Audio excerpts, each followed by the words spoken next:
Hello ভাই brother, তোমরা ভিডিওর টাইটেল এবং থাম্বনেল দেখে বুঝে গেছো ভিডিওটা কিনে শুরু হতে যাচ্ছে। বেশি কথা না বের, চলো ভিডিও স্টার্ট করি। তো লেটস গো।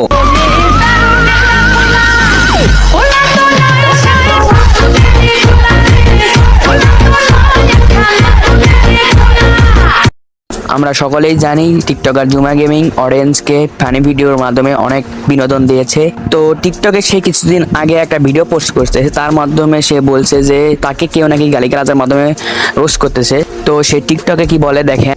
হ্যালো, আসসালামু আলাইকুম এভরিওয়ান। আশা করি তোমরা সবাই ভালো আছো। বিগত অনেকদিন যাবত তোমাদের বিনোদন দিয়ে আসতেছি। হয়তো তোমরা অনেকে আমার পরিচয় জানো, অনেকেই জানো না। আমি চাইছিলাম না এরকম ভিডিও কোনো সময় তোমাদের সামনে নিয়ে আসবো। আজকে এরকম ভিডিও বানাইতে বাধ্য হইতাছি। বিগত 9 মাস ধরেই আমি অনলাইনে আসছি। এক কথাই বলতে পারো আমি নতুন ক্রিয়েটার। তোমরা যারা আমার সেই প্রথম থেকে ভিডিও দেখো, তোমরাই জানো আমি কিরকম। তুই ইদানিং মাস 3 ধরে দেখতে পারতাছি একটা ছেলে আমার নিয়ে মিথ্যা মিথ্যা গল্প বানাইতাছে।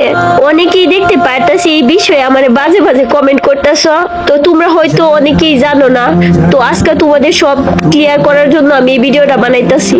যেই ছেলে বাজে বাজে গল্প বানাইয়া তোমাদের মাঝে আমাকে উপস্থাপন করতেছে, তার পরিচয়টা কি তোমরা জানবা? তোমরা কি জানবা? আমি তো নিজেই জানি না। তো আজ থেকে 2-2.5 মাস আগে আমি আমার 2 বাইরে নিয়ে লাইভ করতেছিলাম, টিম কোড সারছিলাম। তারপর এই ছেলেটা আমার সাথে অ্যাড হইছিল। তো সেই লাইভের মধ্যে আমরা একটা ম্যাচ খেলছিলাম, বিয়ার ম্যাচ। আর তোমরা তো জানো আমি অনেক দুষ্টুমি করি আর ফানি ফানি কথা বলি। তো বরাবরের মতো সেই দিন আমরাও ফানি ফানি কথা বলছি আর দুষ্টুমি করছিলাম। আর সেই গেম প্লেটা ওই ফুলা স্ক্রিন রেকর্ড করে রাখছিল। হয়তো তার উদ্দেশ্য ছিল এরকম আমারে নিয়ে মিথ্যা গল্প বানাইবো। আর তোমরা যারা যারা ওই ছেলের পক্ষ নিয়ে কথা বলতাছ, আগে সত্যটা যাচাই কইরা তারপর এরকম কুটুক্তিকর কমেন্ট করবা।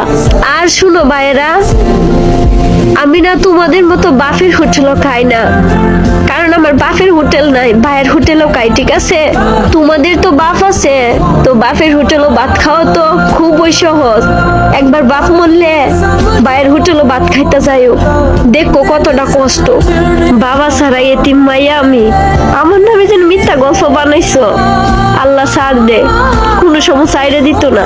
সামান্য বিউয়ার লাগিয়া একটা মানুষের এত বাজে বানানো কি দরকার ছিল? তোমরা হয়তো আমার সবসময় হাসি খুশি ভিডিও দেখো, আমার কষ্ট কোনো সময় আমি কাউরে কই না। ঠিক আছে, আজ পর্যন্ত এরকম কোনো কিছু নাই আমার, হয়তো সামনে থাকবো না। তো যাই হোক, আমার নিয়ে বাজে বাজে ভিডিও বানানি বন্ধ হলো। আমার একটা কেরিয়ার আছে, আমি একটা মাইয়া মানুষ। তোমরা অনেকেই ভাববা আমি অভিনয় করতেছি। প্রত্যেকটা ভিডিওতে তোমাদের হাসি খুশি রাখার লাগে আমি এরকম ফানি ফানি কন্টেন্ট বানাই। এই দুনিয়াতে একমাত্র আমি বোধহয় মন খুলে হাসতে পারি না। আর আমি তোমাদের হাসির ভিডিও দেই কারণ তোমরা হাসি খুশি তার জন্য, একটু আনন্দ মনটা তোমাদের ফ্রেশ তার জন্য আমি এরকম হাসি খুশি ভিডিও দিই।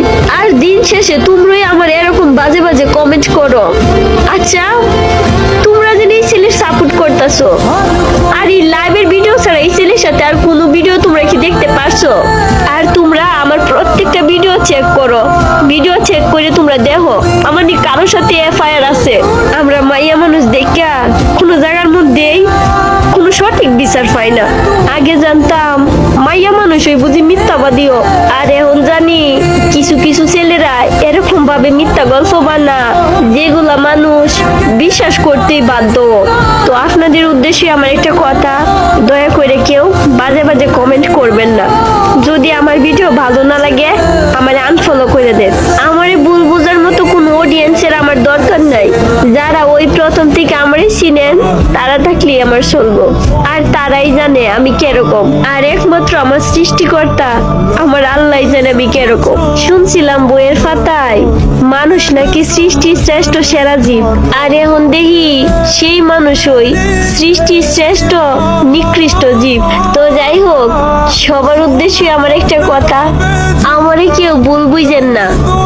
আমি একটা সাধারণ গ্রামের মাইয়া, আমি আপনাদের ভালোবাসা নিয়ে বাঁচতে চাই, কোনো ঘৃণা না।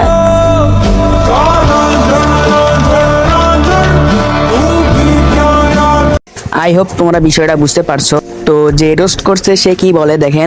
তুই যখন তোর ভিউ দরকার, মানুষের নামে বদনাম না ছড়ায়া মা বোনেরে মার নামায় দে। ওই কন্ডম দুর্ঘটনায় জন্ম নেওয়া চোতমা রানী ঝুমা, তোর শাউয়ার ভিতরে আমরা সবাই মিল্লা দিমু আনলিমিটেড চুম্মা। চুম্মাইয়া তোরে চুদমু উমা দুমা, কুত্তার বাচ্চা তুই মারে তুইলা দেশ গালি, তোর শাউয়ার ভিতরে চুইদা দিমু সবাই মিল্লা তালি। 1 2 3 তোর মাই ব্রিজের নিচে সার্ভিস দিতে গেছিল ফ্রি, সেই থেকে জন্ম নিছস তুই এক ঝুমা চোতমা রানী। যা ভাগ বস্তির মাইয়া, এরপরে রোস্ট করতে আহিস তোরে সবাই মিল্লা দিমু খাইয়া।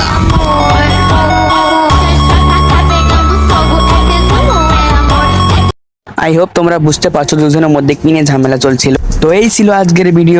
সবাই লাইক, কমেন্ট এবং সাবস্ক্রাইব করে পাশে থাকবে।